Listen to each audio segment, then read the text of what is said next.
Bonjour, je suis docteur Marin-Gélaudy. Je suis ophtalmologiste à Lorient et spécialisée en orbitopalpébrale, c'est-à-dire dans les pathologies qui vont concerner les paupières, les voies lacrymales et l'orbite. Je vais maintenant vous parler des troubles de la statique fonctionnelle des paupières. Donc, nous avons l'ectropion. Il s'agit d'un enroulement de la paupière inférieure vers l'extérieur qui va entraîner une inflammation chronique de cette zone avec une rougeur et une hyperkératinisation, donc qui est un aspect rugueux de la muqueuse qui est maintenant en contact avec l'air. Il y a différentes causes à l'origine de cet ectropion, des causes involutionnelles, donc qui arrivent avec l'âge, avec une laxité des tissus. Il peut y avoir des causes cicatricielles, des causes traumatiques ou des causes paralytiques. Dans tous les cas, le traitement va être chirurgical, le but étant de repositionner la paupière de façon anatomique. Dans la grande majorité des cas, on va réaliser un néotendon, donc un nouveau tendon qui va permettre de réamarrer, donc de réaccrocher la paupière au niveau donc, du rebord orbitaire extérieur.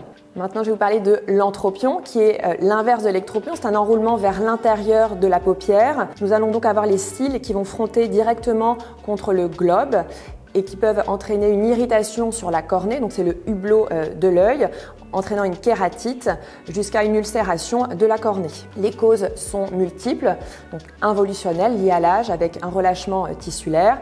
Ça peut être paralytique, congénitale, traumatique ou cicatricielle. Le but, en attendant l'intervention, va être de protéger la cornée de ces frottements chroniques des cils. Donc, on va vous prescrire des mouillants pour lubrifier l'œil et une pommade cicatrisante pour la nuit. En attendant l'intervention, on peut également proposer une injection de toxine botulique qui va permettre de façon transitoire de retrouver la position anatomique de la paupière. Le traitement est chirurgical. Il va consister à repositionner cette paupière de façon anatomique en utilisant différents paramètres. Donc, le premier étant de raccourcir les tissus pour lesquels il y a une grande laxité et également de réamarrer les muscles qui ne fonctionnent plus très bien de différentes techniques qui peuvent se faire par voie cutanée, donc externe, ou par voie interne, par voie conjonctivale. Donc dans tous les cas, la prise en charge est chirurgicale. Elle se réalise au bloc opératoire, sous anesthésie locale, aidée d'une sédation réalisée par l'anesthésiste pour le confort du patient. Les chirurgies se font en ambulatoire, c'est-à-dire que le patient rentre et repart dans la même journée. Donc le patient repart de la clinique avec un pansement sur le globe.